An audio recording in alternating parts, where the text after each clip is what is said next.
Halo teman-teman, balik lagi nih.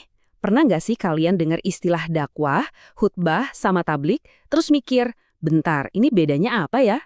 Sering banget kan ya bikin garu-garu kepala? Nah, hari ini kita bakal bedah tuntas biar nggak ketuker-tuker lagi. Yuk, langsung aja. Ngaku deh, pasti sering kan ya ketuker, dengar orang bilang dakwah, terus dengar khutbah, ada lagi tablik. Rasanya kok mirip-mirip semua. Kalau kamu ngerasa gitu, tenang, kamu nggak sendirian kok. Wajar banget bingung, soalnya mereka ini emang kayak saudara kembar tiga. Tapi tenang, setelah sesi ini, dijamin deh, kamu bakal bisa ngebedain mereka dengan gampang. Oke, sebelum kita masuk ke detail perbedaannya, kita lihat dulu persamaannya. Penting banget nih biar kita ngerti dasarnya. Ibaratnya kita cari dulu benang merah yang nyambungin ketiganya. Jadi apa sih misi besar yang mereka emban bareng-bareng? Nah, ini dia jawabannya. Inti dari ketiganya itu sama persis. Amar ma'ruf nahi mungkar. Keren ya istilahnya, tapi artinya simple kok. Yaitu ngajak orang ke hal-hal yang baik dan yang ngingetin buat ngejauhin yang buruk. Jadi, mau apapun sebutannya, misinya itu satu, menyebarkan kebaikan. Semangatnya persis kayak yang disebutin di Al-Quran, di surat Ali Imran ayat 104. Oke, kita mulai dari yang pertama ya.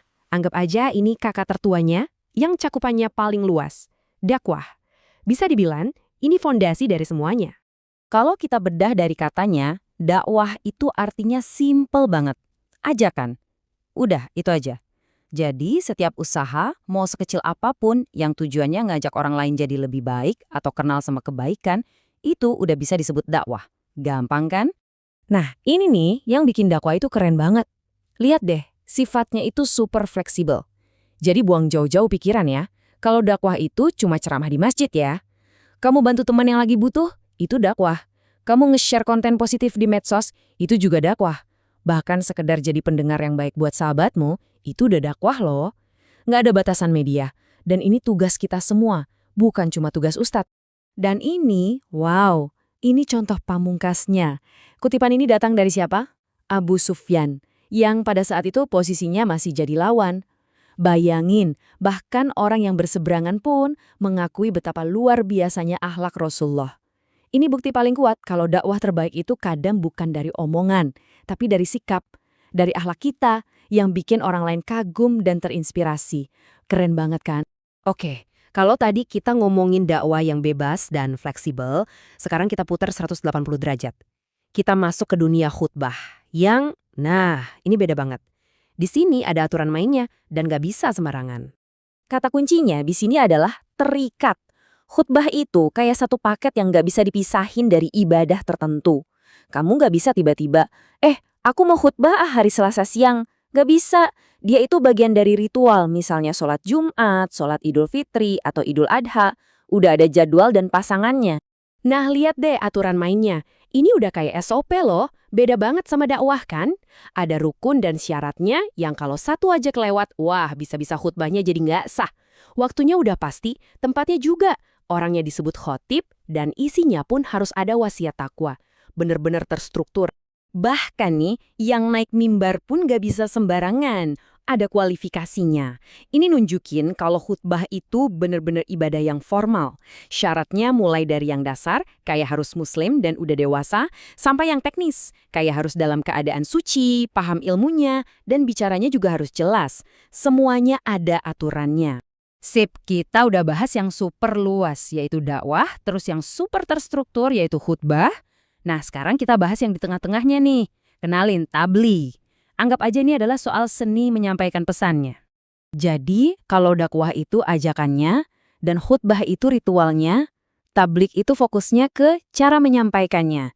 Gimana caranya pesan kebaikan itu bisa sampai ke banyak orang, bisa mereka pahami, dan yang paling penting, bisa bikin mereka tergerak buat ngelakuinnya. Ini lebih ke skill komunikasi massa. Nah, ini bagian serunya. Biar pesannya nyampe, caranya juga harus asik, nggak bisa kaku dan ngebosenin. Orang yang ngelakuinnya, yang kita sebut mubaligh atau mubaligah, itu harus jago ngemas pesannya. Di zaman sekarang bahkan ada prinsip 3F loh, fun, fresh, dan fokus. Tujuannya simple, biar pesannya itu nggak cuma lewat doang, tapi beneran nanjep di hati dan jadi aksi nyata. Oke, biar makin nempel di kepala, ini dia rangkuman kilatnya. Anggap aja ini contekannya. Lihat deh, kelihatan jelas kan bedanya? Dakwah itu sifatnya umum, kapan aja bisa. Khutbah itu formal, ada jadwal dan aturannya. Nah, kalau tablik, fokusnya ke cara penyampaian yang persuasif. Dari tujuannya juga beda. Dakwah itu ngajak, khutbah itu ngasih wasiat takwa, tablik itu bikin orang paham dan mau mengamalkan. Simpel kan kalau dijejerin gitu? Oke, sekarang kita udah tahu bedanya. Terus, so what? Apa gunanya buat kita? Nah, ini pertanyaan paling pentingnya. Di zaman serba digital ini, peran apa sih yang bisa kita ambil?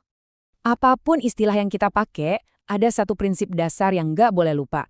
Menyebarkan kebaikan itu harus pakai cara yang baik juga. Santun, damai, penuh kelembutan. Persis kayak yang dicontohin sama Rasulullah, bukan dengan marah-marah, maksa-maksa, atau malah bikin orang jadi takut.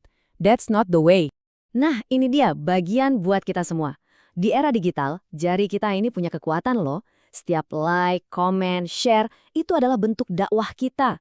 Jadi, yuk kita jadi duta kebaikan di dunia maya. Sebarkan hal-hal yang positif. Kalau ada debat, tunjukin akhlak yang keren. Lawan narasi kebencian dengan konten yang adem dan menyejukkan. Dan yang penting, pilih juga panutan atau penceramah yang ngajarin kedamaian. Nah, sekarang bolanya ada di tanganmu. Setelah kita beda bareng-bareng, sekarang coba tanya ke diri sendiri. Peran apa yang mau aku ambil buat nebarin kebaikan? Gak usah muluk-muluk, mulai dari hal paling kecil yang bisa kamu lakuin hari ini. Coba direnungkan ya. Makasih banyak udah dengerin sampai akhir.